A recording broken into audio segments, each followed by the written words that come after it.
Bike Story Night. Guys, hear me okay? This mic is amazing. Alexis, our sound gal over here, is doing the work for me. Thank you all so much for coming to Bike Story Night. I'm just curious. Raise your hand if you're here for Bike Story Night. Who's sweet? Who's never been to a Bike Story Night before, and you're here for Bike Story Night? Okay, yay. My name is Valerie. I'm the creator, host, founder, producer of Bike Story Night. I co-produce it with my partner. um, Thanks, Mom. Uh, Bike Story Night started as a culmination of things. I love bikes, bringing people together, and I love storytelling. I've loved storytelling since I was really a kid, and then in high school I got into photography, and I've just kind of been doing that. I came into some luck, and I got gifted bikes when I was about 27. Got gifted a bike, and then a few months later I got gifted 2 more bikes. And then I thought, what if I got people to ride around my hometown with me? And lo and behold, there's no infrastructure for bikes there, so that did not happen. But then I moved to Austin, and I found out that people are doing that here, and it amazed me. It took me 4 years to join a group ride, but once I did, I got really hooked, and I'm just like a real chill cyclist. There's all kinds of cyclists out there, guys. There's people who ride road bikes and race. There's people who ride to the cafe just for coffee. I am like, hey, what are we doing this weekend? But on bikes, maybe, but of course, super chill. Coffee, let's find the new cafe. And then after I'd been doing group rides for a while, I was working at a farmer's market, and I felt like it could use a group ride. And thankfully, my partner was willing to help me get that started. And then from there, we kind of just really started building more and more community. And we started, our ride started averaging 20, 30 people, which, it started from 2 or 3 people on average.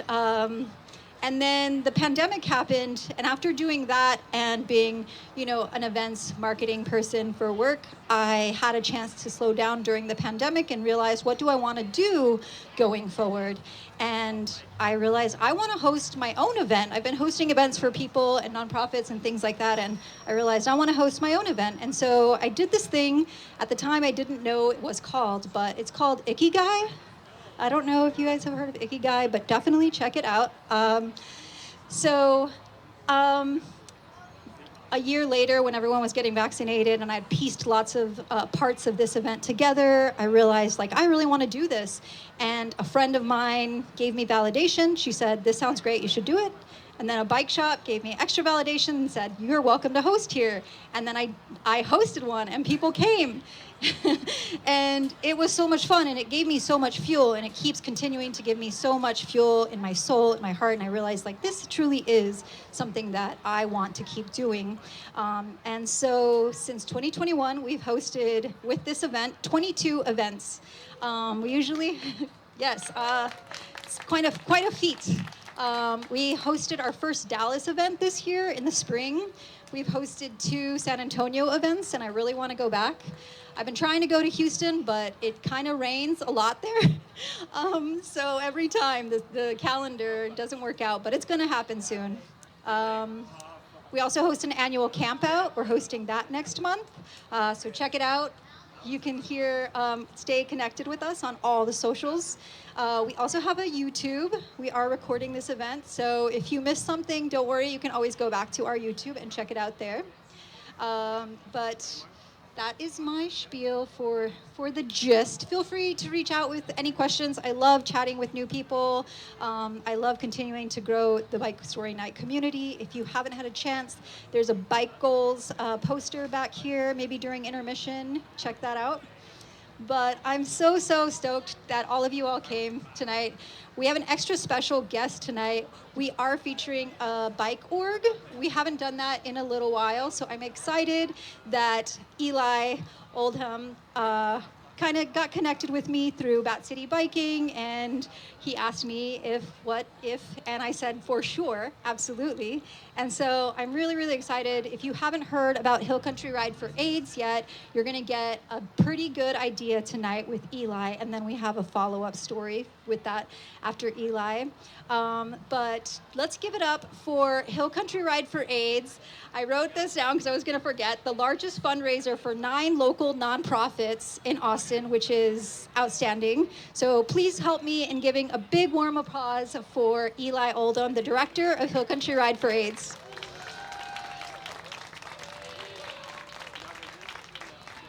Thank you so much. Hello, I like to talk so much. I will never stop talking. But to Valerie and Jordan, as someone who inherited an event, I can't imagine starting one and having so much presence. I love coming to these events. It's such a great collection of so many different types of cyclists. Like Valerie said, you've got BMX people, you've got people who just ride around like kids on bikes. I'm really fortunate to be getting to be a part of the Austin cycling community more and more, and discovering how many different amazing types of groups there are, and Bike Story Nights is one of those great showcases. So thank you so much. And radio also, I work from home, and so I'm at radio all the time, and I was really happy that they were so kind to be a part of this. But talking more about the Hill Country Ride for AIDS. So this will be my 17th year doing the Hill Country Ride as a participant. That goes from like volunteer to rider, back and forth. I am not a super cyclist. I just happen to be somebody who got an internship in college and fell in love with the ride. I, of course, like most people, I rode bikes as a kid, but then it wasn't until I really discovered community through the Hill Country Ride that I discovered how empowering it can be and how much fun it is when you are next to someone on a bike for a 2-hour conversation and you get to learn so much about them and you can't look at your phone. I mean, this was even before phones were a thing like that. But so let me tell you more about the ride. And if I leave anything out, you can come talk to me at that table over in the corner because like I said, I can talk all day. But the ride was started in 1999. It came out of necessity. There was not a ton of funding. And of course, if you are any kind of a person who knows about cycling at all, you know that bikes really create mobility, they create empowerment, they create community. They are a way for people to participate. And so it was a way for people to fundraise and do something that was challenging, that was something that was local. The 9 nonprofits put it together themselves. There were 10 back then. One of them got folded into another one. And so those 9 nonprofits are still who we fundraise for. They are who help to put the ride on. We have an incredible amount of volunteers to do it too. So if you'd like to volunteer, come talk to me next. But it happens on we have a whole kind of year that we prepare for it.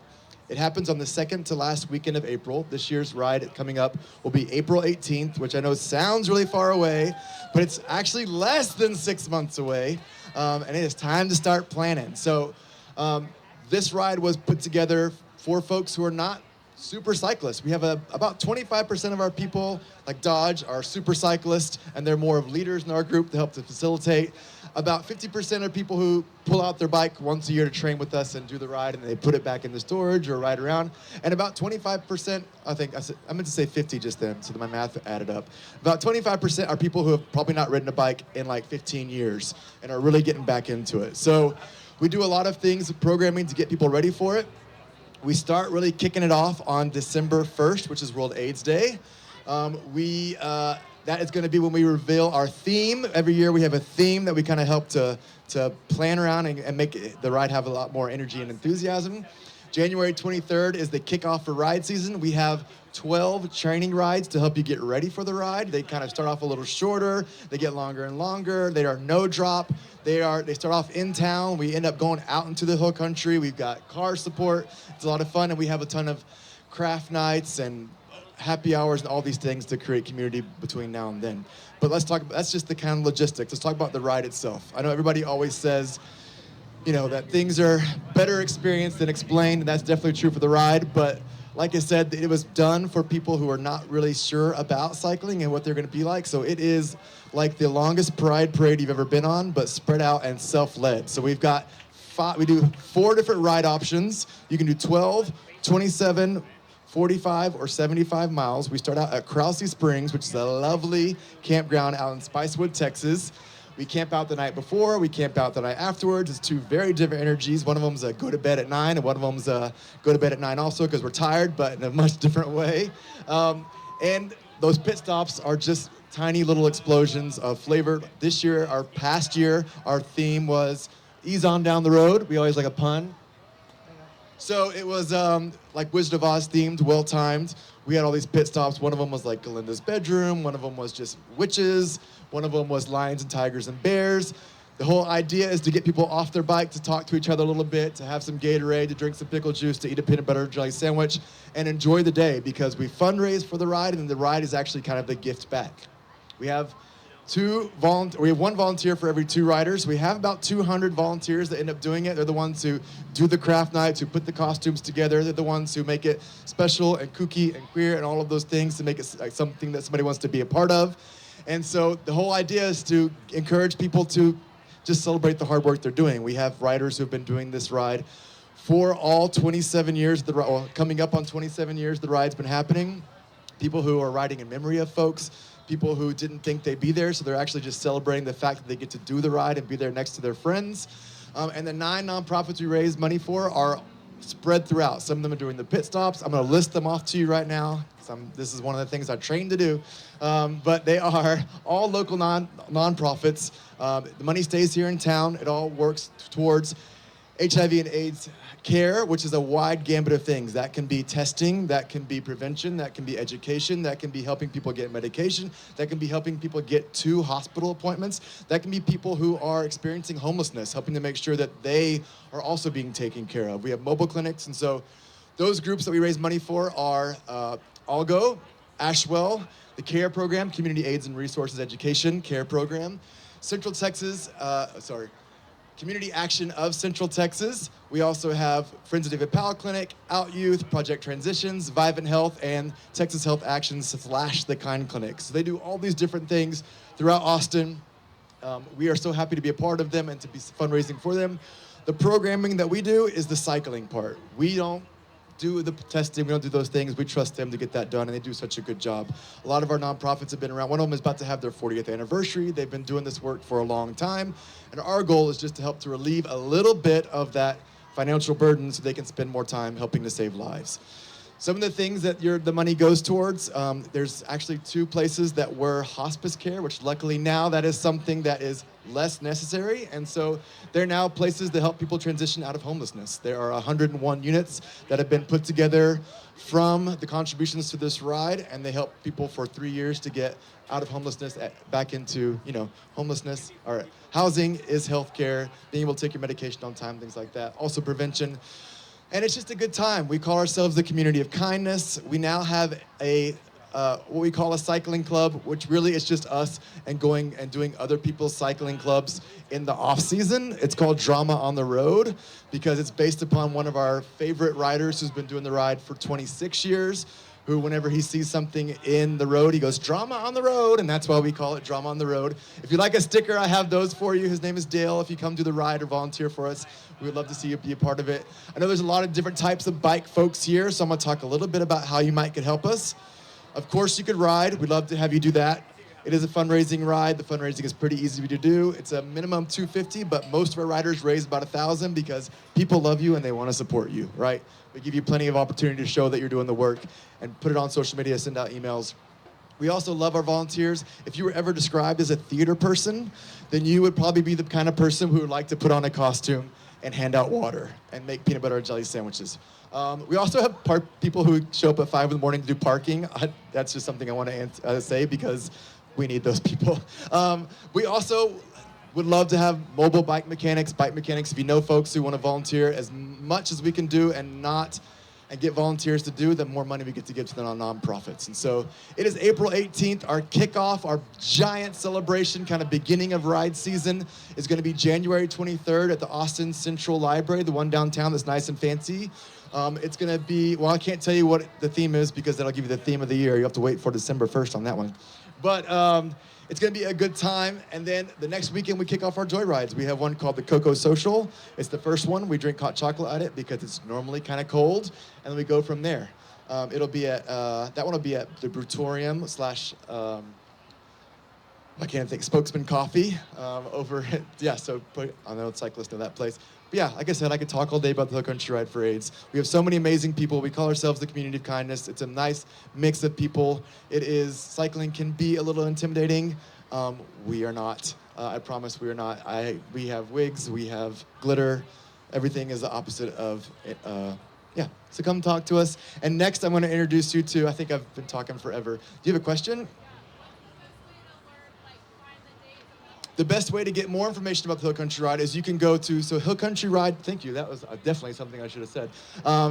Hillcountryride.org is our website, Hill Country Ride for AIDS on Instagram.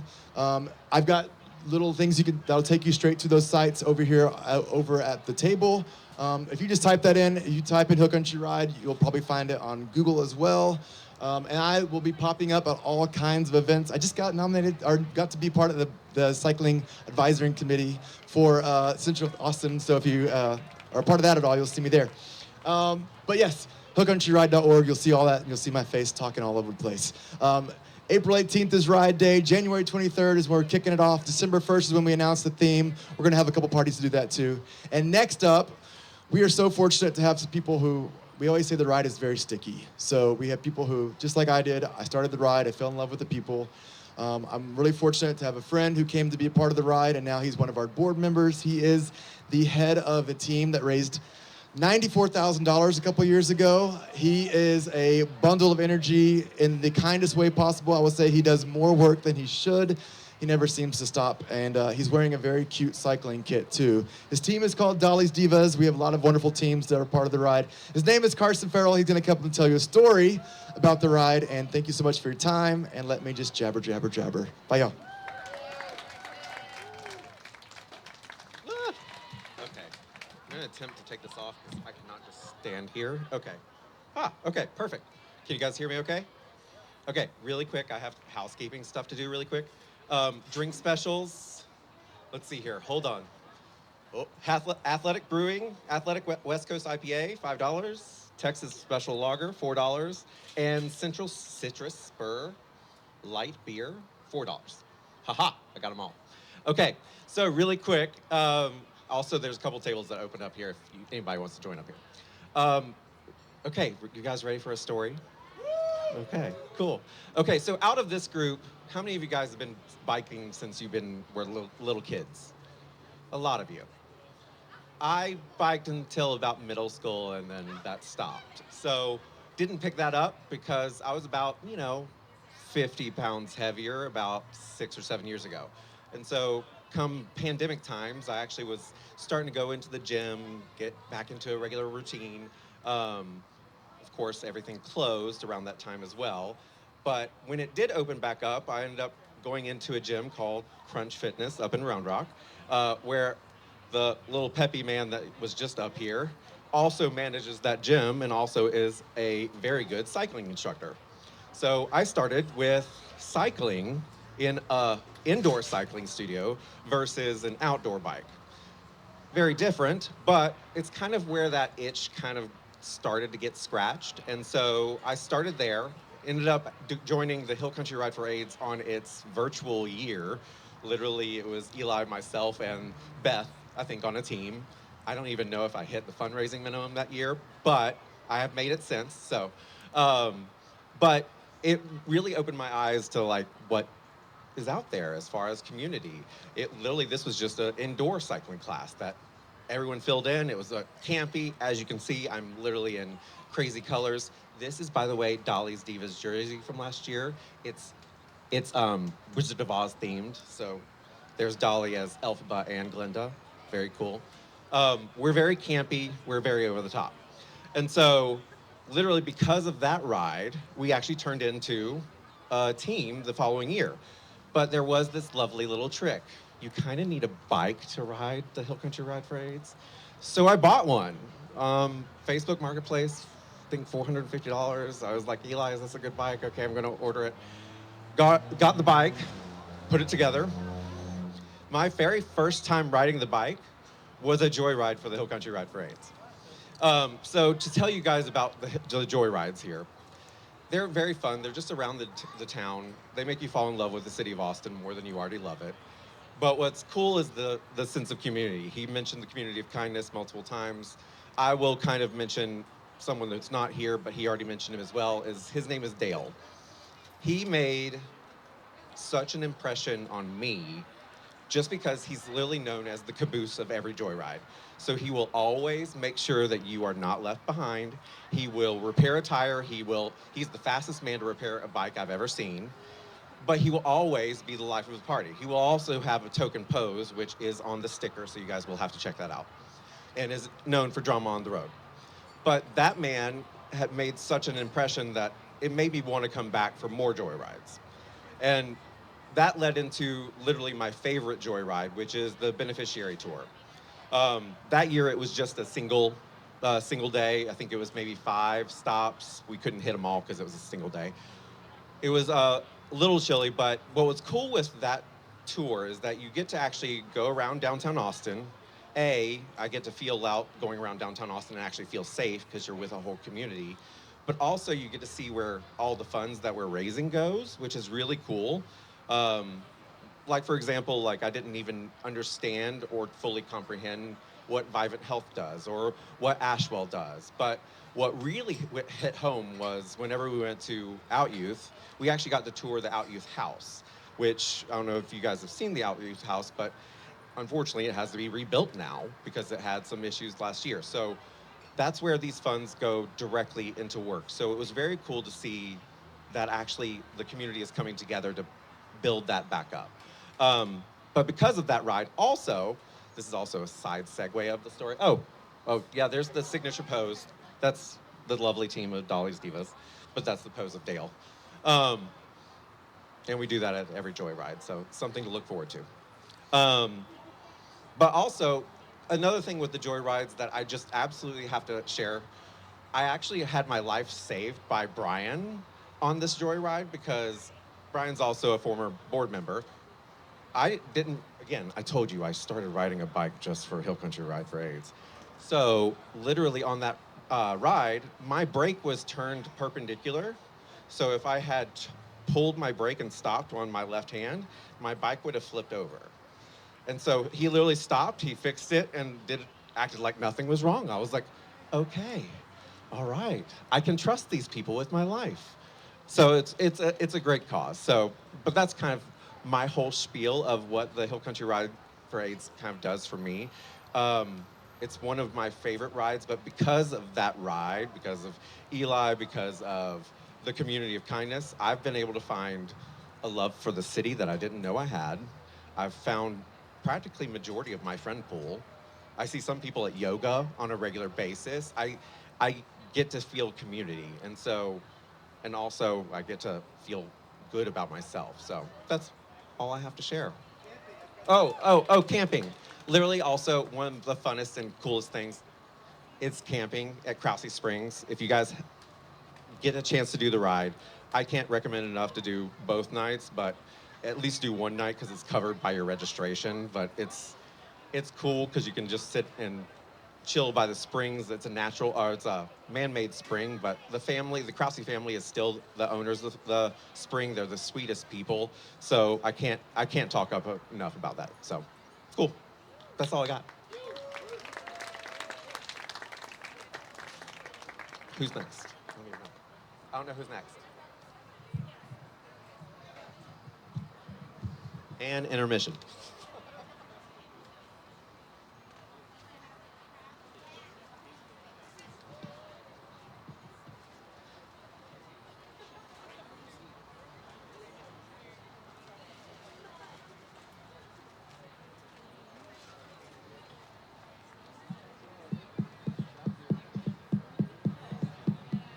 Test, test.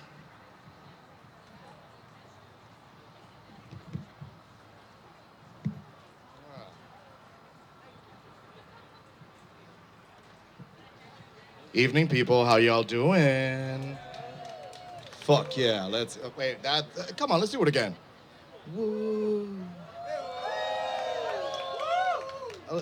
One more time. Ooh. Much better. Thank you. Thank you. Thank you. I'm here to introduce our next speaker, but I want to use maybe the introduction, talk a little bit of myself as well. So, so, because I think there's a lot of things that correlate. I myself, which I imagine with plenty of you as well, have had daddy issues in one way, shape, or form. My father was not necessarily very present in life, and to one extent, I always wanted to have a connection with that individual. It wasn't until I found myself like riding with dad and having these experiences with him that I was like, oh, so this is my outlet. This is how I do my connection with my father through riding bikes. And the older that I've gotten, the more in love that I've been with this world of cycling and the experiences that I've actually felt through cycling and lived through cycling because it's been a plethora of good times and bad times. You know, when you eat shit and you fall on the ground, that's a bad time. And when you meet new amazing people, those are always good times. But I find myself in a new adventure. I recently had a beautiful baby boy. And this amazing baby boy has got me absolutely smitten. And I see these individuals, especially on Instagram, like these fathers who are there with their kids, who are riding with their kids, who are taking them out, giving, living these experiences with them. And I'm so jealous. And it gives me great pleasure to introduce Luis Lorenzes, who is one of those fathers who is making those amazing memories, who is making those connections and those experiences with his daughter, those things that do not have a price, those core memories that are just something that will live in both him and her for the rest of their lives.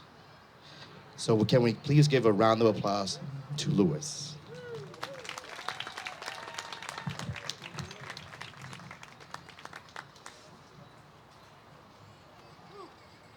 Hello. So my name is Luis, and I'm just gonna tell you a little bit about my story. I love my dad. He's the inspiration. He's done everything good in my eyes. The only thing is, he was. There you go. That's probably the energy of my dad. So obviously, my dad wasn't present most of the time. He was working. He had two very successful businesses, so he was always up and down, never home. So I kind of never got that connection with my dad like I wish I could. So um, he wasn't present most of the time. And when I was in fifth grade, I actually got my first bike, which was a mountain bike.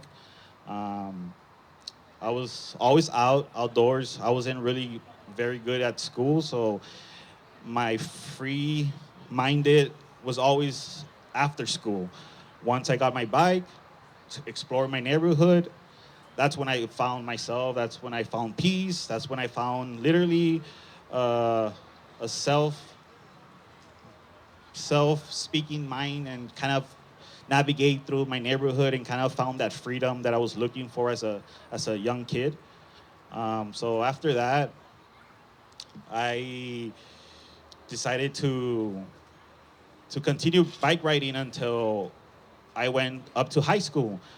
My dad ended up losing his two jobs once the Twin Towers hit, 2001. He unfortunately lost his two businesses, which now he was at home every day. So that kind of created a not a very good emotion because we didn't have any connection there. So he started telling me what not to do, and me as a getting into high school, I was like, nobody's gonna tell me what not to do, especially you that you were not here, right? Obviously. So I started doing other things, skateboarding, parties in high school, fun. So I lost track of my bike. My bike ended up disappearing somehow. I lost my bike, and I went with life like that, you know. So in 2013, I moved to Austin to kind of pursue my video work, my creativity. I decided to let my town go, which is Laredo, Texas, and yeah, and I ended up moving to Austin in 2013. Started working hard to kind of pursue my video production, my video producing, all that creativity. And after a few years of struggling, working at Pluckers, working at the gas station, I ended up blocking a contract with one of a good beverage company down here in Austin. They locked me in. I was able to do video work for a living. I started doing video work for them, producing videos for them, creating social media for them, running their social media. So it was an adventure. At that time, I was able to be more free when it comes to money. So I had a little bit more money now in my pocket. So I was able to enjoy my life a little bit more. And on 2020, my dad called me and he's like, "Hey, my my old bike is there. You want it?" And I was like, "Obviously, that's a yes, you know." So I drove down to Laredo, picked up my bike that he gave me, came back to Austin, and the night that I got here, I rode my bike, and that kind of changed the perspective again. And I kind of remembered what it was to ride a bike. The feeling came back, um, the vibes, the vibration of riding a bike and looking outdoors, looking at the trees, smelling everything outdoor. It was just mind-boggling to me, and it was like, wow, this is what I needed. You know, it was, believe it or not, it's therapy for me. So it was a way to kind of cope with things and forget everything around me and explore the cities of Austin and all that good stuff. So once I came back to it, I was very excited. I was excited. I wanted to buy my wife a bike, which I ended up buying a bike for my wife so she could come with me and ride the bikes together. I bought myself a new bike as well, and we decided to ride bikes together again, and it was wonderful until one day I decided to think, like, if I ever have a daughter or a child, if God sends me a child, like, the first thing I'm going to do is put her in here and ride bikes with her, because I want to create memories, something that I didn't have with my dad. It sounds a little bit cliche, but it's the truth, you know. So thankfully, our daughter was born in 2024. Her name is Rafaela, and once she was born, I already knew that I had to do something, and that was look for a baby seat for her. Even though she was barely a month old to 6 months, I was already searching for the best baby seat I could get her for my bike. I researched until I found the perfect one, which was in front of my bike, and not in behind me, because I wanted to see her. I wanted to take videos of us. That way she could have forever, because I know that's important, and that comes to later. But it's very important to capture memories, because one day we're gonna be older and you're gonna be like, look, that's what you did with your dad. So as soon as she was 1 year old, I took her out for a bike ride, and it was like a full circle, you know, from my dad not being there present, from him giving me another bike, you know, and it kind of sparked the those emotions again, good emotions, to having my daughter riding the bike with me. That was a life-changing moment. I'm blessed to do that. I think it's very important to be present. I think it's very important to be around your kids if you have kids, and if you don't have kids, once you have kids, be present, be a present father, a present mother, because it's very important. You could change your kid's life by being present, and I believe that. And and even though my dad wasn't present, I forgave him, and I love my dad. I respect my dad, and thanks to my dad, I'm who I am now. So it's full circle, and I just want to come and talk a little bit about my story. And if you ever want to talk, or if you ever want to have a conversation of what it feels, or what do you want to learn, me riding the bike with my daughter, I could definitely tell you so many things, because um, it's a beautiful thing. It's a feeling that I can explain. But once I ride my bike with my daughter, everything around me just shuts down, and it's only me and my daughter. So thank you, and my name is Luis, and happy to be here with you guys tonight. Thank you.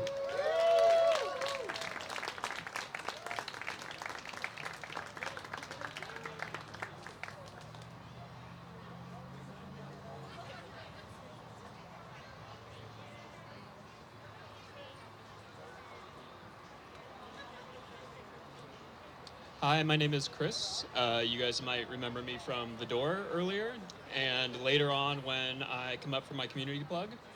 I'm here to tell you that after this next storyteller, we'll have an intermission.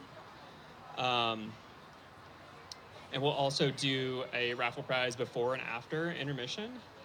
So our next storyteller is DM Kerr, and they're here to tell you about their life growing up and what bicycles mean to them and how it involves a 170 plus mile ride to support the Cornerstone Builders bus project. Thank you.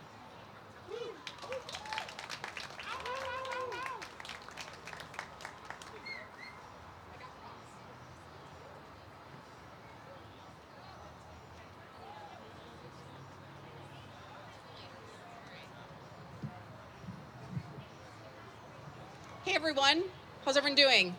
Can everyone hear me? Awesome. Hey, I'm DM, short for direct message, but not.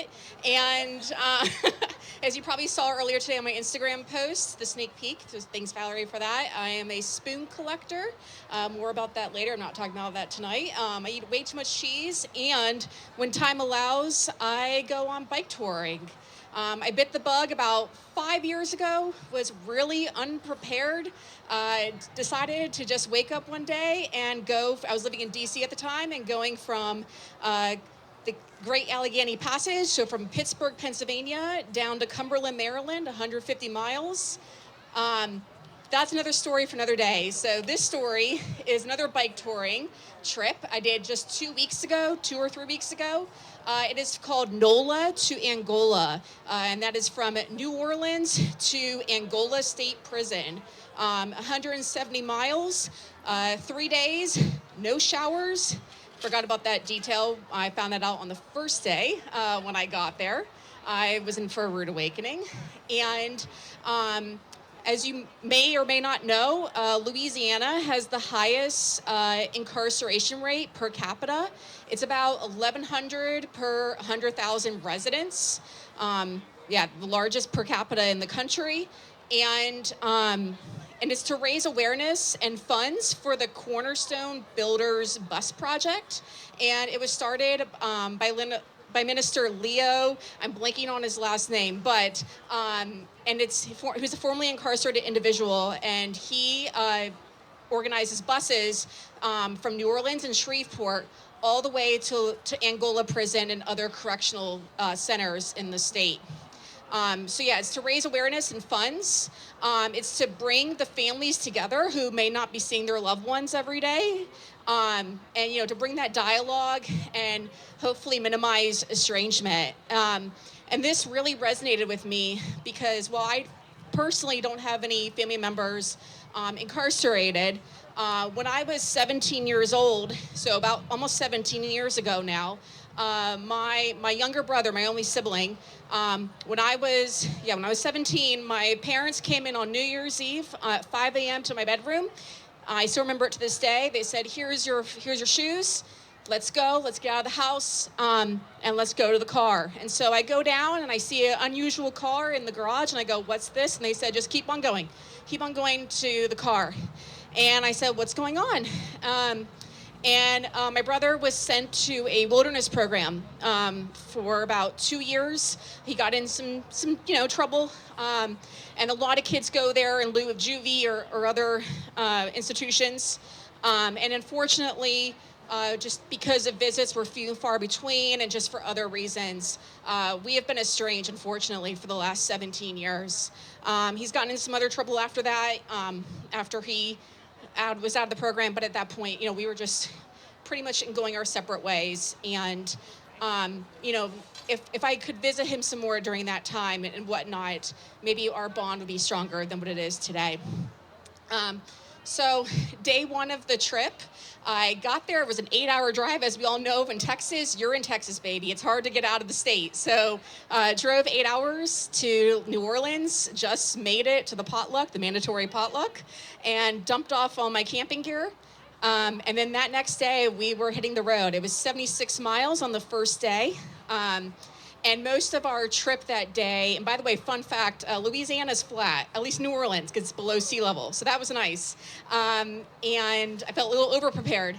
And yeah, we most of our trek that day was on the levee, and the levee is, for those who don't know, it's like a paved rail trail kind of, and it parallels the Mississippi River, and it's disconnected throughout the state. I guess it's like 80 plus miles, and really windy. It was kind of bleak. Louisiana is just, fortunately, is kind of in the state of despair.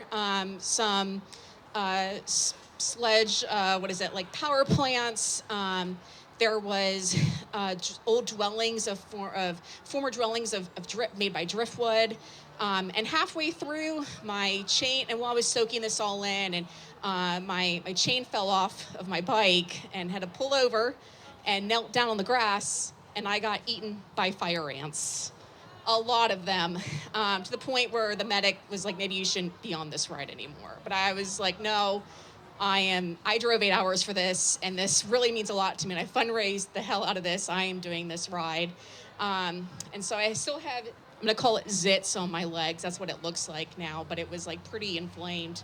Halfway through that day, we passed some really historical landmarks. One of them, sorry, I have this written down. Destrinin High School. This is where Gary Tyler in 1974 was fatally convicted of first-degree murder for slaying his former student, and he spent in the Angola prison for 42 years. That just throughout the trip we got to hear a lot of speakers. Day 2, another day on the levee, another day on the highway.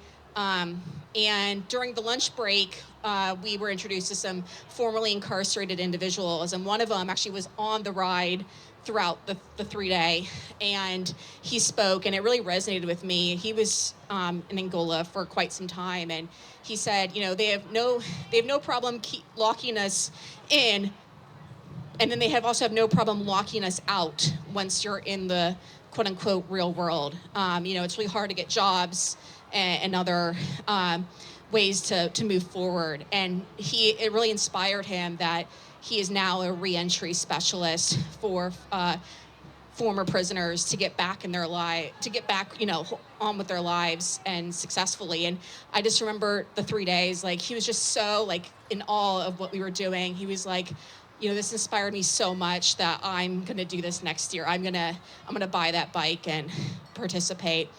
And then day 3, the last day, this is to the state prison. Before we could ride to the prison, but due to logistics and just new rules, we didn't do that. So we did a little bit of a ride and took a bus to the prison. It was a really intense experience. I don't know if you guys know this, but Angola prison is on a former plantation, and you could really tell. And they had a craft fair and a rodeo, which is, again, another intense experience, and where the prisoners could sell their goods for necessities in the prison. For those, again, who don't know, they have to go pay for their deodorant and other hygiene items in the prison. And the craftsmanship of some of their work is it's amazing. There's rocking chairs, there's leather goods. I'm gonna show this painting of what I bought. Little show and tell here. I mean, it's amazing what they do. And for people who can see the picture on here. So when I travel, I like to buy artwork from the local artist. And in this case, it is, his name is Gregory Jordan. And you can see in the photo. He's been there for 1.5 years now in Angola.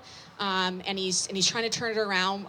He has not made trustee status. That's why he's behind the fence. It depends on your level of freedom at the craft fair, how much you can actually move around and whatnot. But just really wanted to take a picture with him because I always just like to acknowledge the artist. And I'm rooting for him, hoping he said he's really trying to turn it around. And he's doing classes right now in whatever offerings that the prison has. And and I just wanted to raise awareness that a lot of these prisoners, people who buy their work, they turn it around and sell it for bigger profit, which is just so messed up. Yeah, it was a really profound experience and something that was still holding with me to this day. Um, yeah, and that just concludes my story. This is, you guys, if you're interested in donating to the Cornerstone Builders Bus Project, go on their website. Also, you can follow NOLA to Angola. They've been doing this ride now for over 15 years. Maybe you guys want to take it on yourselves next year. I highly encourage you to. They run a really, really tight ship, and just know there's no showers. And you know, it's a really profound experience. So with that, thank you so much. And I also want to thank you guys. I know some of you guys know, but I'm actually leaving Austin, unfortunately, next week. Yeah, and I have really, really sad feelings about it. And thank you again for this community and for reviving my love and hobby of bike riding. This has been like the most impactful year of my life so far, at least in my 30s, and that's a whole other story I could share at another time. So thank you guys so much, and take care.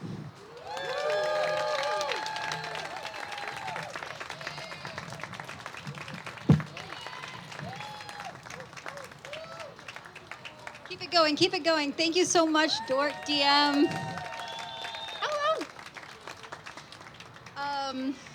I hope that y'all have enjoyed the story so far. We have a couple more stories after intermission, so stick around for that. We also have a couple people who have signed up for the wildcard submission. If you didn't know, you can have a chance at sharing your story tonight, even if you didn't sign up as a featured storyteller. We have submission forms at the check-in, so come over and chat us up about that. But we figured we would give a prize away before we roll into intermission. Don't go far, it's only 10 minutes. Thank you to everyone who has donated to help support this cause. It really, really means a lot. It helps us continue to grow and just eventually become sustainable, eventually maybe become a nonprofit. We have big goals. So if you want to get involved, if you want to volunteer, it really makes a big, big difference.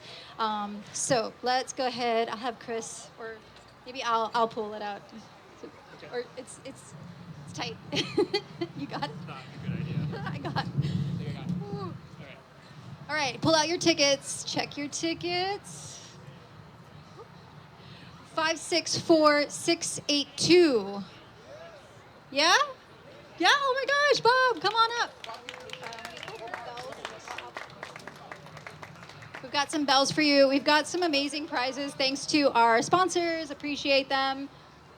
Oh, that's the last one. Shoot. I'll have to go update that. But we have some amazing prizes coming up after intermission. So we'll take a 10-minute break right now, and we'll see you in 10 minutes. We'll be giving away another prize. Must be seated to win. All right.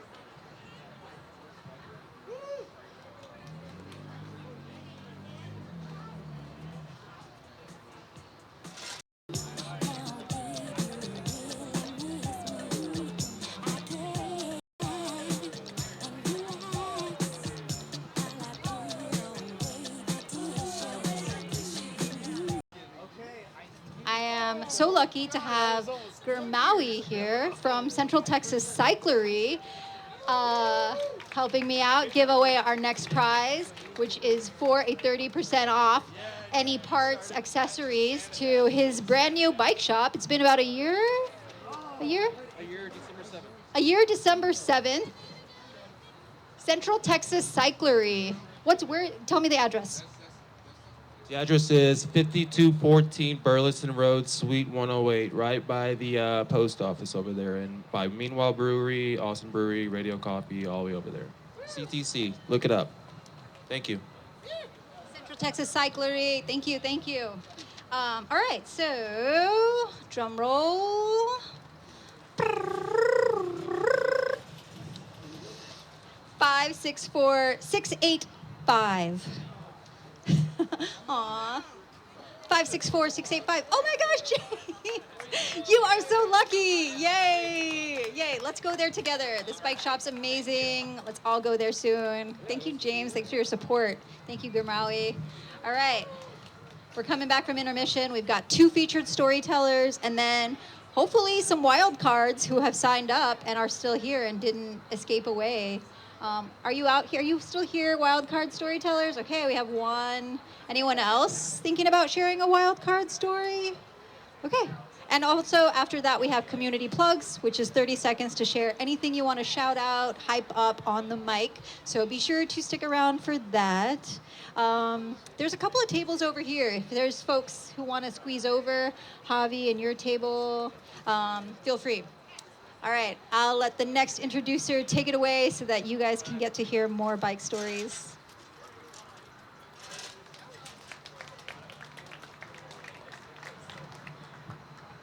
Hi, I'm Suzanne. The next storyteller, her name is Ash Willett. I met her at a gravel bike race in Milano, Texas, earlier this spring, and we parked next to each other. And we got out of our cars. We're putting our sunscreen on. I was trying to decide if I should wear long sleeves or not, and we were talking a little bit. And I had signed up for the 30-mile race, and she had signed up for the 60-mile race. And I was like, dang, because it's hard riding. And I don't know a lot of women who ride like that, but I was super impressed. And we talked for a little bit. And the way the race works is both races start at the same time. The 60 mile just does like a bigger loop, and the 30 mile does a smaller loop, but they all finish together. Like the last mile or two is the same. So I was at the end of the race. I was at the end of my 30 miles, like the last mile going straight uphill on this really rocky road, just with my sweatshirt tied around my waist, just like trying my hardest to get up this hill, when all of a sudden I hear what sounds like a steam train coming up behind me, and it's this huge pack of riders led by this woman who looks over as she's passing me on her like 59th mile, and I'm on my 29th mile, and she smiles and she waves and she goes, "Hi, Susie!" And I felt so good. I finished. I did my best, and I got up that hill because I just watched this woman kick ass. And then the ride was over, and I went inside. There was this little community hall where these ladies were making everybody a chili boat. And by the time I got in there, the tables were all full. Like all the 60 milers were done, and the 30 milers were mostly done. And I was holding my bowl of chili, and and I was trying to decide where to sit. I didn't really know anyone. And all of a sudden, this girl raises her hand, and she's like, "Susie, come sit with us." And I felt so good. Like, she made me feel good over and over. I didn't even know her. And I sat with these cool kids, and she ended up going up on the podium. All her friends were on the podium. It was just the coolest thing. And that's how she is. She just makes you feel good. Please welcome Ash Willett.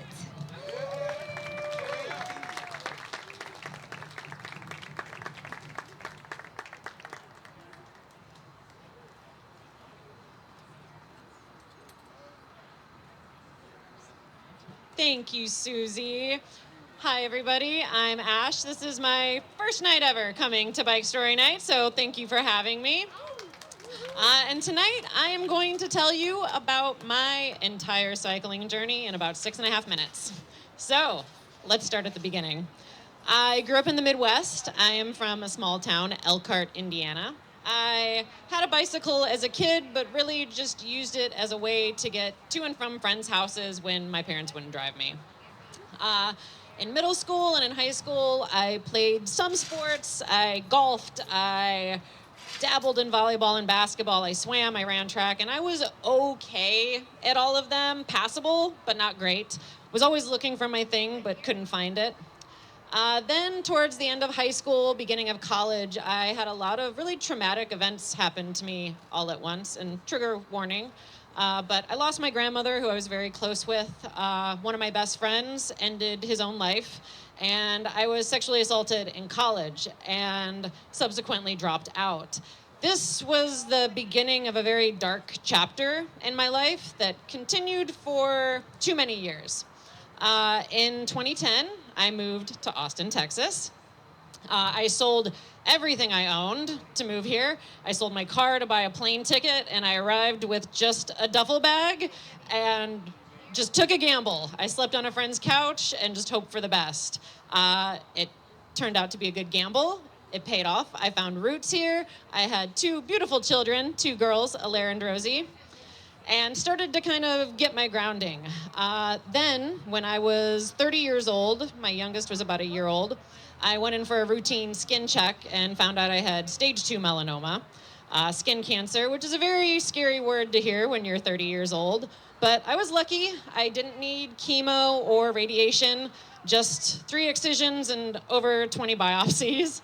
But between that and 2 high-risk pregnancies, it was kind of an eye-opener that I needed to start taking better care of myself.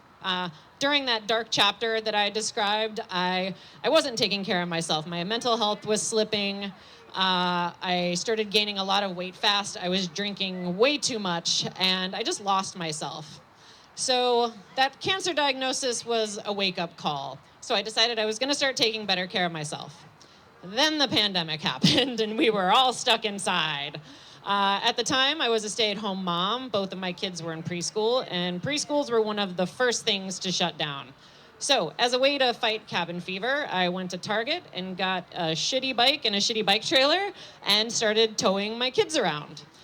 When I first brought it home, I could barely go up and down the street without being completely gassed. But slowly but surely, the rides got a little longer. We went geocaching, we went to playgrounds and parks, and it was great.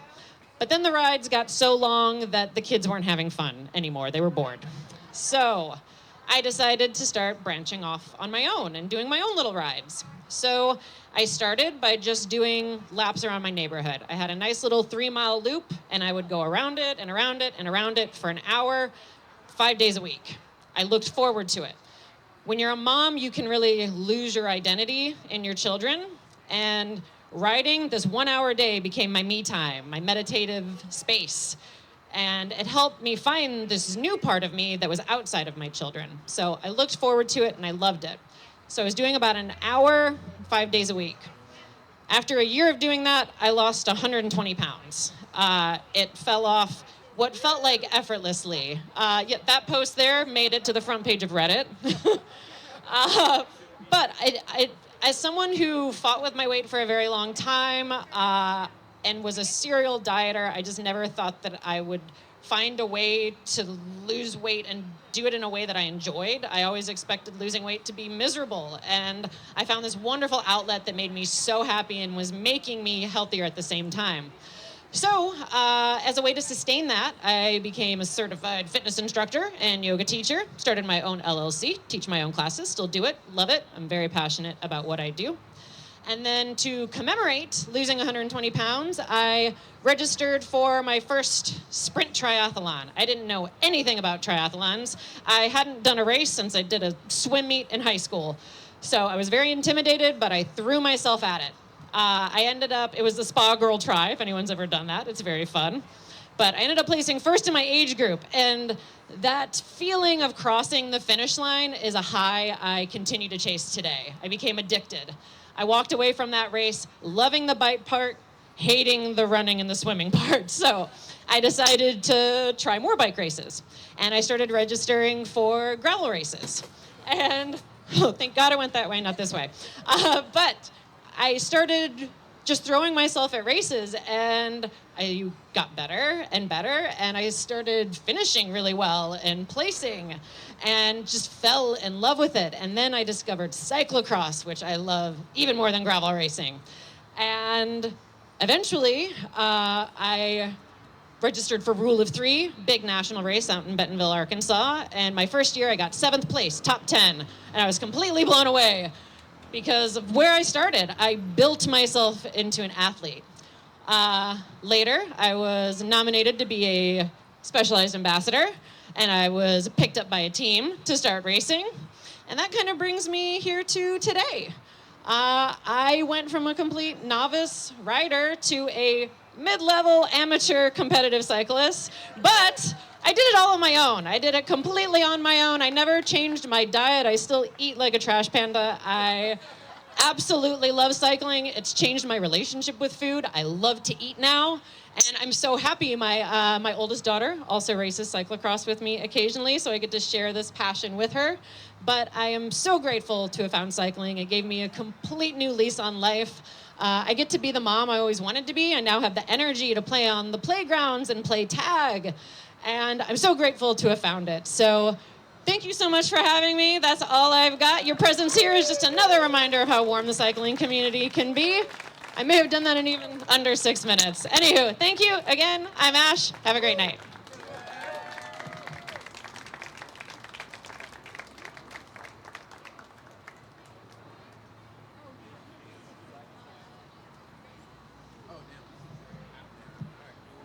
Howdy, everyone.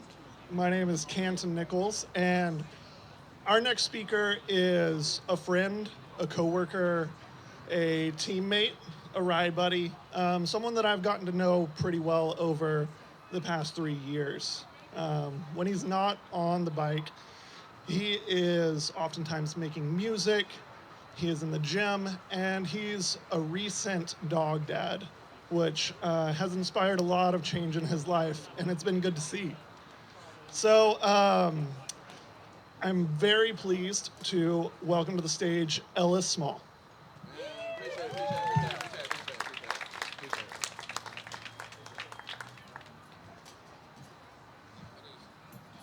One, two, this is a song? All right, cool. Hey, how y'all doing? Let me actually adjust this real quick. Yeah, how y'all doing? Appreciate everybody coming out. Yeah, I'm pretty much just gonna tell you guys a little bit of story about kind of how I started on the bike and kind of how like the bike was a tool just to kind of continue to move and use for transport, and also at the same time kind of turned into love into this whole thing now that actually brought me to Austin, literally for bike racing. So I don't know if y'all guys can hit the first slide. All right, so yeah, just want to show y'all, that's little me right there. I don't know if y'all can see that. That's little me and my mama right here. Yeah, man, so me and my mom, we didn't necessarily have a car, but my cousins, we would always be in the van. And when we did actually have an opportunity to kind of move around, we would always hop in the van. But I do remember vivid memories when we moved to Atlanta. I'm from Charleston, South Carolina, if anybody knows. Pretty much, we used to walk miles, man. I'm not even exaggerating, as a kid, so built up that base fitness at a young age. But yeah, man, we moved to Atlanta. We were walking a lot of miles. At that point in time, I don't really think I really was on a bike.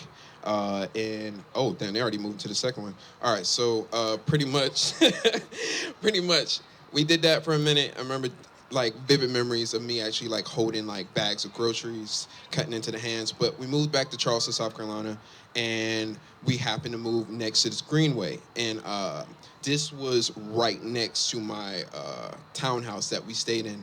And this was like the first like moment of actually feeling like the bike was a like freedom, because I would come home from school, do my homework, knock it out real quick, and I'll hop on my bike, and this is what I would ride. Vivid memories of that, and just the feeling of my mom didn't know where I was at, nobody knew where I was at, and I was on the trail just like riding a bike, crushing it. And you know, things kind of change over time.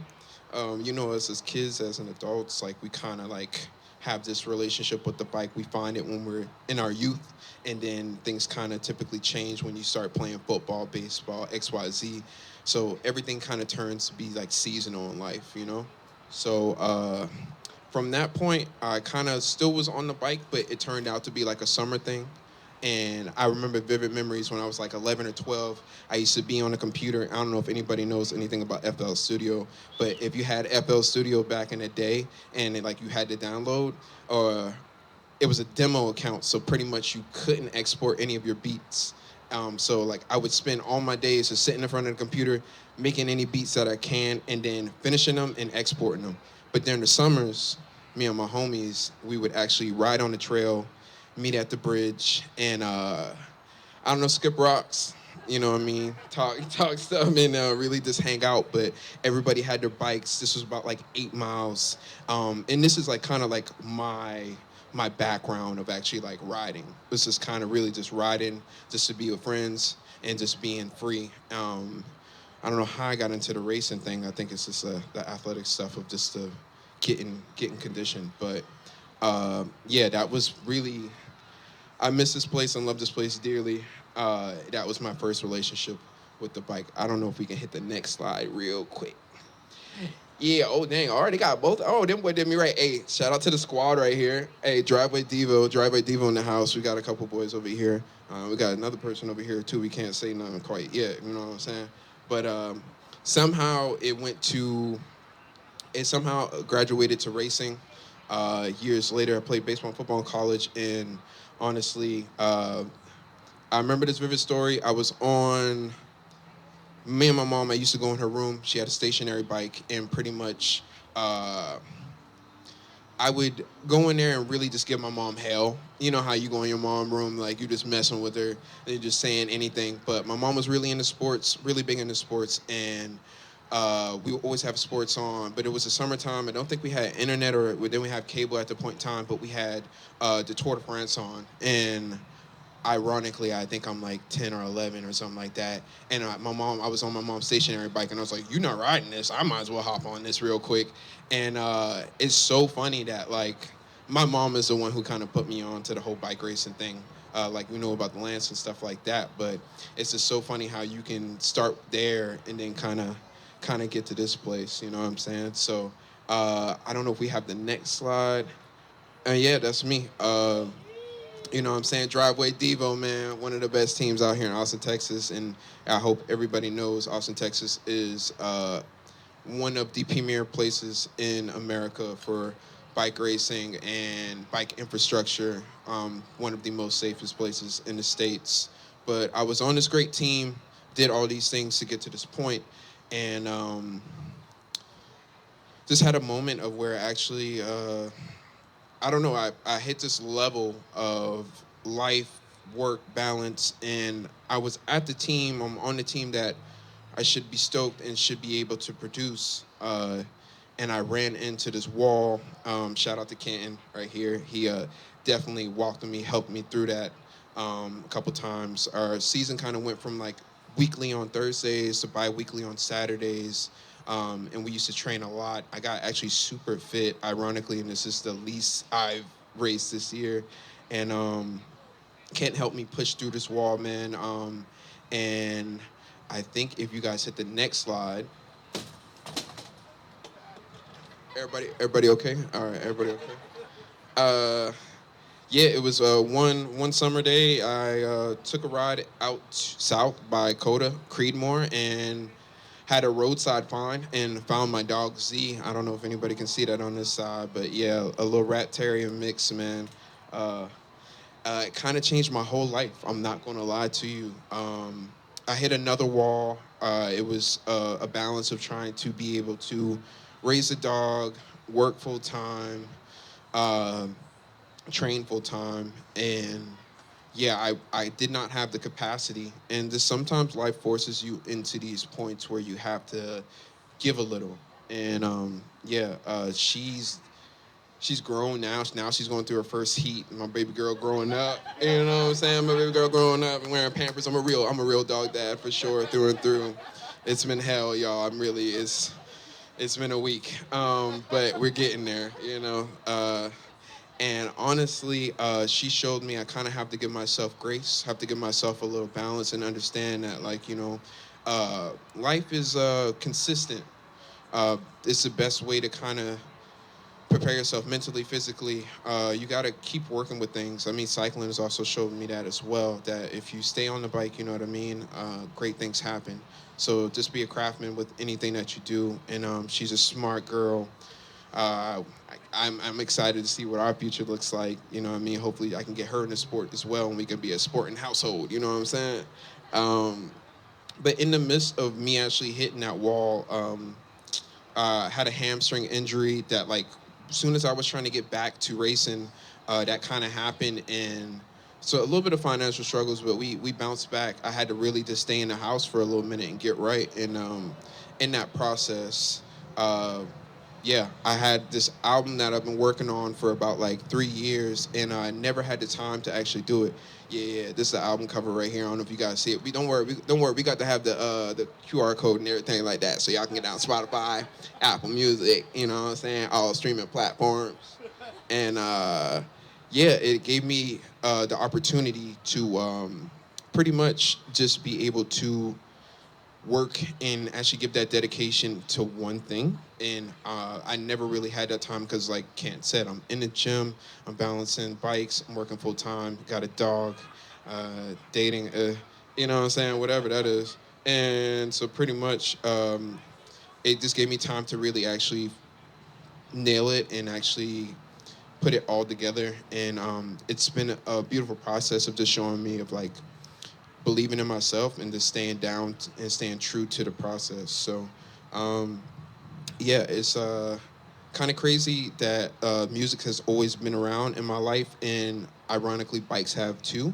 Um, and honestly, I just wanted to tell this story to tell everybody that, like, stay true to your true self. Don't let that inner kid die, and also so give yourself grace, give yourself patience to figure it out, and also sometimes you don't have to force. Sometimes you don't have to force things, and sometimes you just can go with life and go with the flow. So if I had to say anything, you guys live your life, love your life, ride your bike, and give yourself grace, and I think everything will be okay. So sooner than later, October 23rd, it released. Everybody go ahead and get that. And I appreciate everybody being here. And if y'all got any questions or need anything from me, please pull up. And I know she told me not to say this. Thank you, Valerie. And y'all have a good night. Tap in for sure. Thank you, thank you, thank you.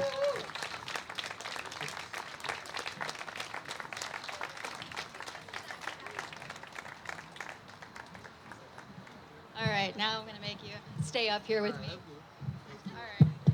We have a couple prizes I wanted to give away because I don't want to forget. So pull out your raffle tickets if you would, please. And thank you again for your donation. It makes a really big difference. I'm going to give away two.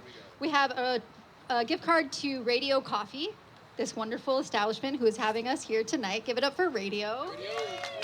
And then we also have a gift card from Reverie Books, which is down the road here on Menchaca. They're an amazing indie bookstore.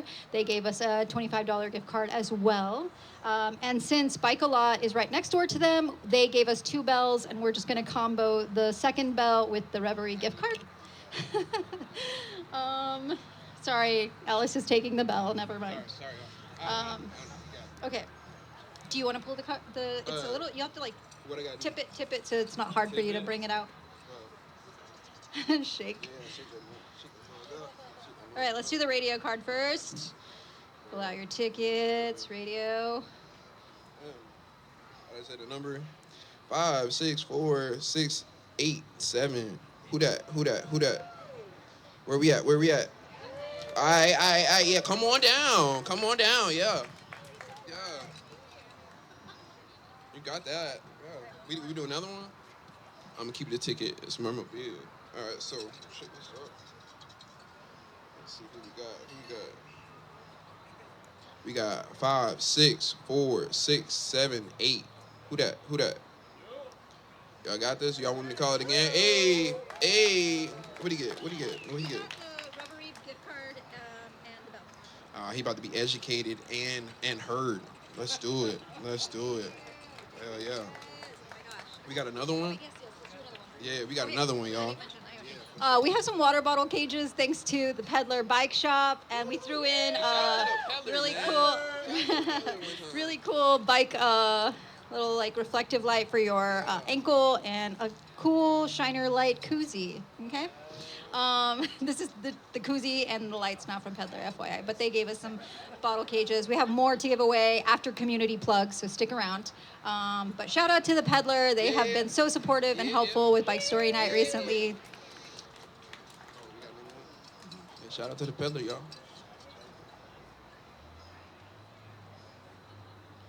5, 6, 4693. I'm just trying to say the numbers right. Who got that?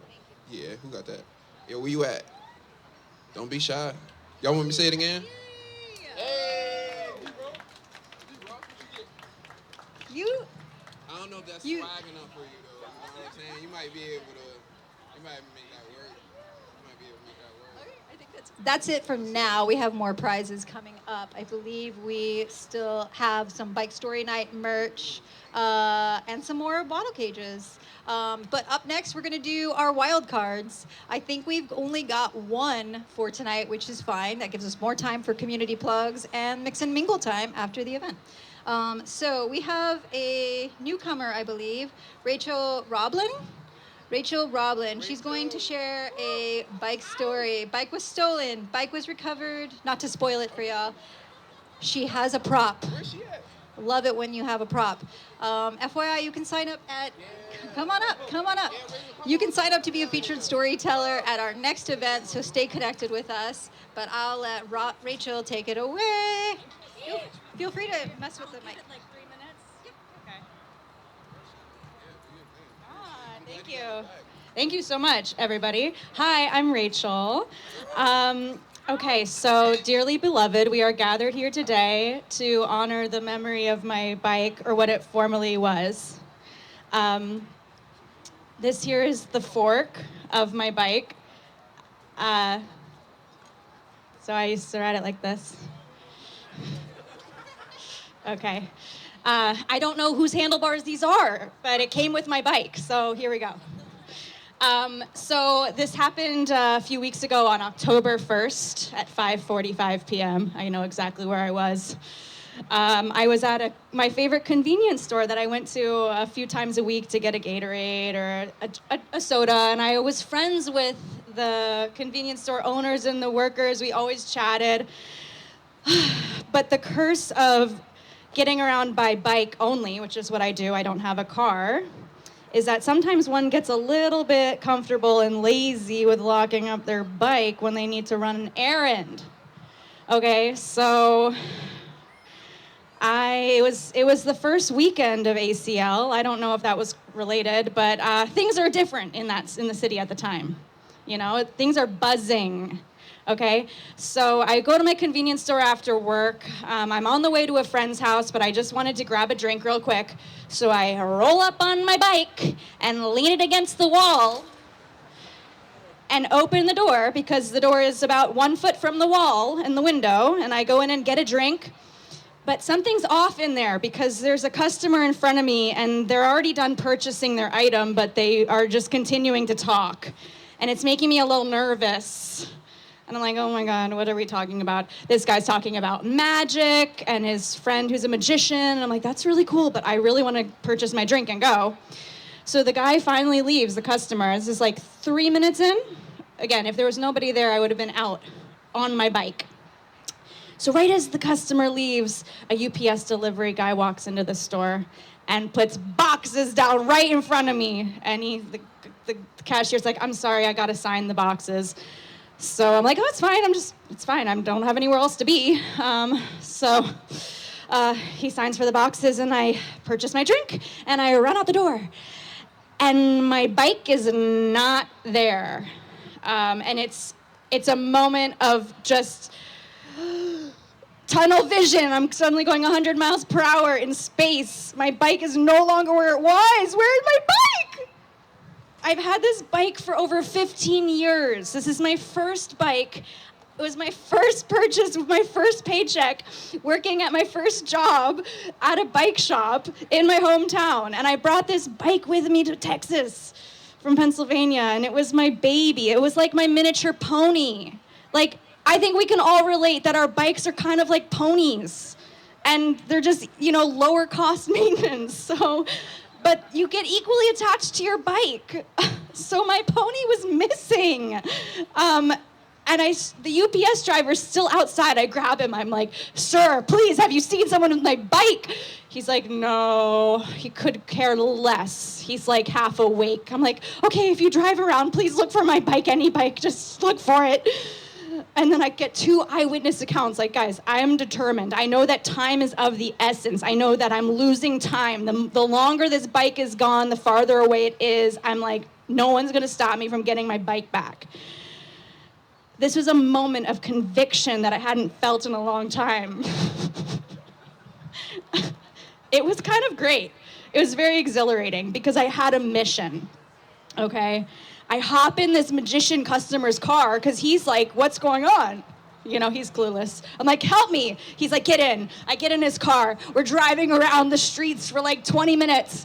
I'm looking around. This guy's like, so what do you do? I'm like, my bike is gone. Tell me what to do. Like, no one's telling me what to do or where to go or where to be in this moment. I don't have my pony with me. I don't know who I am. I truly question my existence. Okay, so we return to the shop, no bike. He drops me off. And I start going around the food trucks because there is a circle of food trucks nearby. And I start asking, who has cameras? I need to see your footage right now. The convenience store owner's like, yeah, we have cameras. I'm like, oh, great, we can watch it. He looks and checks. He's like, I forgot I unplugged them. I'm like, I let out an audible wail in the parking lot. People are scared of me. I'm angry because but like, that's what people do. They put cameras up and then they don't use them. Like, it's more common than you think, guys. So we need to spread the word, tell businesses to plug in their cameras. Anyway, again, time is of the essence, but I have somewhere to be, and that's another problem because I gotta show up for a commitment because that's what you do. You don't bail on commitments, even when your bike is missing. Okay, so listen, I walk away from the convenience store parking lot defeated. Nobody in the food truck court has working cameras. The guy that doesn't happen to capture the footage of the man stealing my bike, but captures the footage of me wailing in the parking lot because I was that loud that it recorded. The thief was quiet. And there were witnesses that I spoke to who witnessed a person ride up to the shop while I was in there on a white bike without a bike seat, drop it off, and he ran behind the building. No one saw him take my car. He dropped the bike off and he ran behind the building, y'all. If you ever see that happen, just know someone's scouting the area, okay? All right, it's all in good humor. We're okay. Everyone, it's gonna be good. I got my bike back. Okay, so I go to my friend's house. I gotta act normal. I'm panicking inside, but what I start doing is posting on the internet like crazy. I go on Reddit, r/Austin. I make a big caps lock post. Bike stolen at this hour, at this minute, at this location. This is my bike. Please keep your eyes out for it. This is the intersection. I posted on Facebook bikes stolen page, and I post it on Nextdoor. And guys, within an hour, I get a response on Facebook Messenger of a photo of a man on my bike on Congress Avenue, taken within that hour, okay? This guy says, I ride Congress all the time. I noticed this guy on this bike. I thought it looked suspicious. I didn't see where he went. Damn! Okay, y'all? Tells me the intersection, that's about it. But this is good. I've got a photo. All right, so my next mission is, what the heck do? I need to get the word out. So the next day, I take off from work, and I go to the good old Office Depot, and I print about 100 flyers blasting this photo of this man on my bike with my phone number, the address it was stolen at, and a reward, okay? I'm so determined. But the thing is, I don't have a bike anymore. How am I gonna get around? Luckily, my friend let me borrow her bike. It was a good bike. It got me around, but it was like a town bike, you know? So I'm like going around the city on like a cruiser.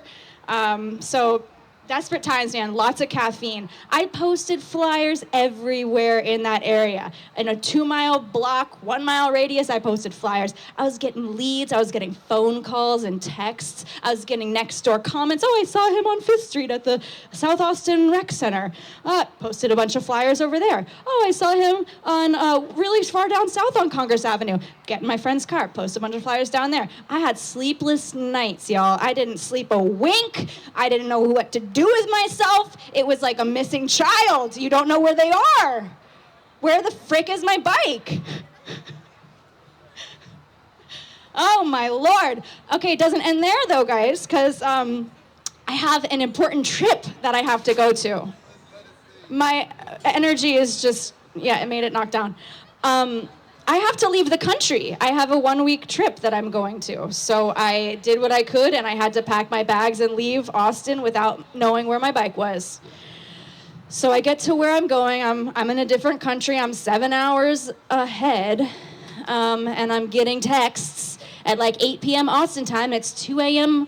where I am, and I'm like whispering on the phone at 2 a.m. and like looking like a crazy little I don't know what I am, but I'm looking like a little psychopath looking for my bike in a different country. Well, I finally get a call. It's like the 3rd call that I've gotten, but it's a man. He said, "Hi, hello. I think I found your bike." I'm like, "Okay, cool. Can you please text me a photo of the bike?" I don't say any more right away. Just get the information because it could be a scam. I'm not gonna toy. I don't have time to play. Send me a photo of the bike. Well, what this guy does is he sends me a photo of the bike, and it's my friggin' bike. I look at it really closely. The handlebars look weird. This is not the color of my bike, but I recognize the frame, and I am ecstatic. But, I'm sorry, am I talking really loud? Sorry, guys. This is a fatal flaw of mine. You can always tell me to be quiet. Okay. Anyway, I'm 7 hours ahead. I'm like bartering with this guy. I'm like, I can't get the bike right now. Can you please drop it off at where it was stolen? And he's like, I don't know if I can do that, man. I'm like, I'll give you anything. I'll give you my kidney. I'll give you my cat. Like, what do you want? He's like, I'll hang on to it. I'm like, okay, just hang on to it for a day and then we'll figure something out. I'm like, please, dear God, please let this guy hold on to my bike. So he holds onto my bike, and I get the shop owners at the convenience store to wait for the guy, and we arrange a deal. And I'm in a different country at 2 a.m. arranging this deal. And the shop owner gets the bike, and he's like, dude, I don't think this is your bike. And he's sending me photos, and I'm like, I know it's my freaking bike. Just get the money and take the bike. Just give him the money. And he's just like, no, dude, I don't think it's your bike. I'm like, please, like, dear God, like, I can't do anything except, like, please pay him whatever he wants and I'll pay you back. So they took the bike and they paid the man and he went on his way, and I had to wait for 4 days till I came back. And I got so much feedback from people online saying, that ain't your bike, you're being scammed.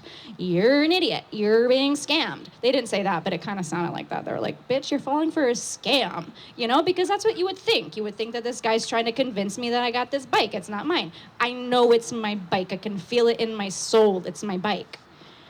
So I get home. Next day, I roll up to the shop.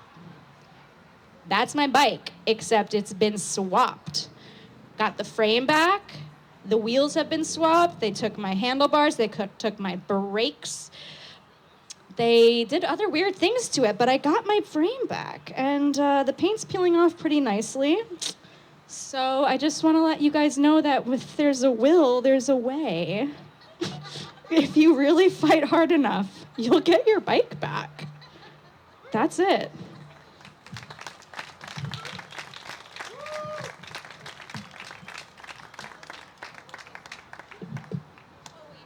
Sorry, one more thing. Does anybody want some handlebars? I don't know. I don't want to continue to hold on to these. So if anybody wants them. Yes, 100%. If no one claims them tonight, I think. I wanted to give you a prize. You deserve it. That was awesome. Thanks for being a brave wild card. Yeah. Sorry about your bike. Oh my gosh. How many of y'all have ever had a bike stolen? Too many. Ugh. It would drive me so insane. It's one of when I first got my nicer bike, I had so many nightmares trying to work through that. But thank you, Rachel. Thank you for signing up. That was fun, right, y'all? That's all of the stories, all of the bike stories. I think everyone did such an amazing job. Let's give it a round of applause for all of the storytellers tonight, including the wildcard storytellers. Thank you to the introducers. The night's not over, y'all. This is one of my favorite parts of the night. It's called Community Plugs. It's 30 seconds for you to come up to the mic. You'll kind of like line up right in around here. You'll come up for 30-ish seconds, and you'll share with the community tonight what you are excited about, what you want to share, what you encourage people to learn about in Austin. If you have a nonprofit, you have a volunteer opportunity. For example, I know Gisalo Cycling has a volunteer opportunity coming up for the very first Ciclovia in ATX on November 8th, so mark your calendars for that and sign up to volunteer. Just like that. That was a community plug. If you have a community plug, anything at all, it could be like, hey, be safe on this one road. This one place is terrible for bike theft. It could be something like that too. PSA is fine. So yeah, if you have a community plug, come on up here. Let's get some community plugs folks lined up and encouraging other people to get ready. If you have never seen the community plugs, it's really, really fun. It's better than social media. You're going to learn and get connected with your community right now. Let's go. I'm Dodge, destroyer of bikes. I apologize. Hi. So this kind of dovetails with what's going on here. At Radio East, which is over that way in Montopolis, Hill Country Ride for AIDS, Wednesday, November 5th, we are having a fundraising concert featuring 3 amazing local bands. I might be in one of them. I can't say for sure. Warm Sound, Episodic Memory, and Night Tapes are playing. Night Drive, not Night Tapes. They're from Sweden. Amazing electronic music, all homegrown Texas bands. Real instruments, real playing. Radio East, fundraising for this amazing organization, and me too. So come on out. Wednesday, November 5th, 7 p.m., $20-ish. Whatever you got, we'll take it. So do that. Thanks.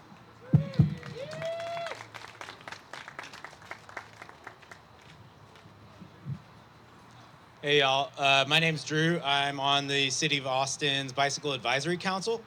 And the other night we had Austin Resource Recovery present to us on a recommendation that we had about bike lane street sweeping. And just want to let y'all know that you can report any debris you see to Austin 311. So please do that. Apparently we do own 2 bicycle-specific street sweepers, but I've never actually seen them and scoured the internet and have not found a single photo. So if you see one in the wild, take a picture and post it. Or if you see debris in your local bike lane, report it.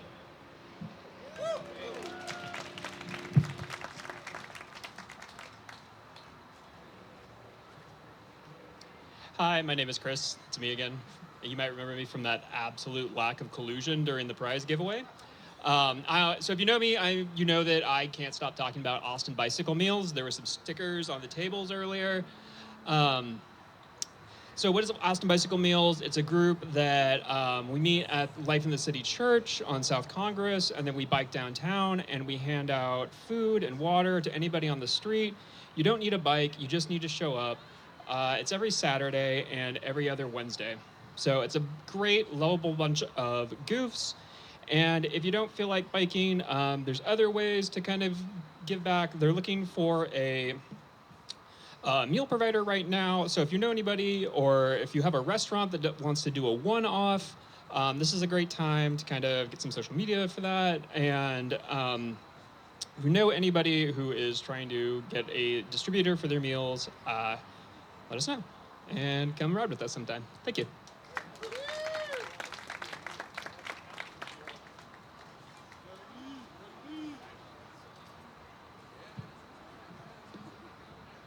Hi, I'm Natalie. Tomorrow night at 5:15 from the Pfluger Pedestrian Bridge, Manana, I'm leading a social ride with my partner David. Well, actually, he's just going to be at the end to provide like a happy hour drink situation. It's a 10-mile social ride through Barton Hills with the Spectra bike racing team. So it's just a super easy social paced ride, and then afterwards we're going to meet and watch the sunset and have champagne and some sparkling water just to enjoy life a little bit. So come out and join us.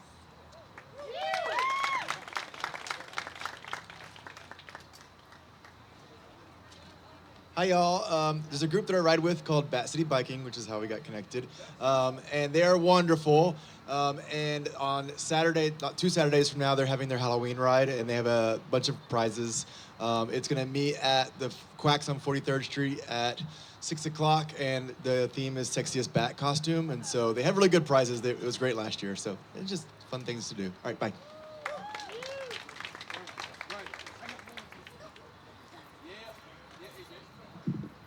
Hello, hello. AJ, City of Water, Wildlands, City of Austin, Water and Wildlands. We have our volunteer work day out at the Ladybird Johnson Wildflower Center, November 8th. Those of you who enjoy the wildlands around Austin, we welcome you to participate. That's November 8th from 10 a.m. to 2 p.m. So those of you who want to learn about wildland conservation in Austin, how we maintain the bike trails, the wildlands, native pollinators, and wildfire around the city of Austin, you're welcome to come out. And that's November 8th from 10 a.m. to 2 p.m. at the Wildflower Center. Thank you.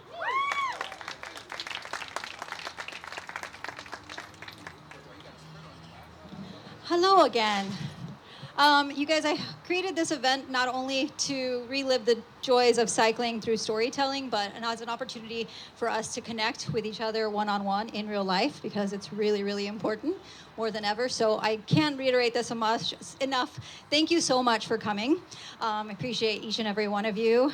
I have 2 more prizes. One of them is a Bike Story Night merch pack. It's t-shirt, sticker, and a bonus. There's this cute little camp kit. It's called Happy Camper. It has all these really amazing tools in it. We are hosting our final event of the year next month. It's a camp out. The flyer's up here with other cool flyers, so be sure to check out that stuff before you leave. Shout out to all of the storytellers once again. I hope that it inspired you to possibly share a story at our next event. Stay connected through socials, especially through the newsletter. I prefer newsletter. I don't know about you all, because social media is something else. But I really, really hope that you all had a great time tonight. All right, the winners are, you are all winners, by the way, but the winners of the prize, 564, 684, and 696. Yay! Okay. 684, t-shirt, Bike Story Night merch. I'll give you, I can swap out. Here's a really cool camper kit. And you got the second one. Thank you. Okay, and then for you, I have another water bottle cage kit, thanks to Peddler. Remind me your name? Carter. Carter was a... What? Well, you're getting 2 tonight. Perfect. Meant to be. Okay, I'll give you, I think, wait, no, I do. No, I don't have it. It's over at the check-in table. Yeah. All right. We're doing good on time. Does anybody have any burning questions that you want to ask? I mean, I can't answer serious bike questions, but there are a couple of bike mechanics here that I think possibly could. So I want to just extend. If you're wondering when the next event is, we don't know. Usually we know. We hosted 7, well, we are going to host 7 events next month. We usually host 4, but this year has been an adventure, really big an adventure. So thank you once again to everyone for coming out. Thank you to Hill Country Ride for AIDS. We got their flyer up here. Take a photo of it. Don't forget. Be sure to follow them. Let's do the ride in the spring, April 18th. All right, consider signing up. All right, give a big round of applause again once for all the storytellers. I hope to see you all on a ride soon. I organize Sunday cruise as well. There's a flyer here. Also, thank you to all of the amazing volunteers. Wait, volunteers, come up here, please. Come. We have a new volunteer, Ryan, Jordan, shout out. Chris, I think Suzanne, is she still here? Suzanne, come. You all reach out if you want to volunteer. It's fun, easy. Shout out to these fine folks. Whoop, whoop. And Thank you. Thank you to all the storytellers. Have a good night. Mix and mingle. I hope you get to meet someone you haven't met yet. I hope you had to chat with everyone. Shout out to Niles for coming out again. Bring in friends, everyone else who brought friends. Yeah, I'll see you on a ride soon, I hope. Wait. Oh, sorry. Okay. Also, shout out to Eli again for leading the community bike ride here. If anyone is going to head back with Eli, he will be over here waiting for you to head back to Doug Hill. Shout out to Eli. Was this your first group ride lead? Have you led a group ride? Yeah? Okay, cool. Thank you so much, Eli. All right, stay tuned for the recap post. We'll have the YouTube recording soon as well. You all can relive the magic that way. My name is Valerie. This is Bike Story Night number 22. Thank you all. Woo! Thank you.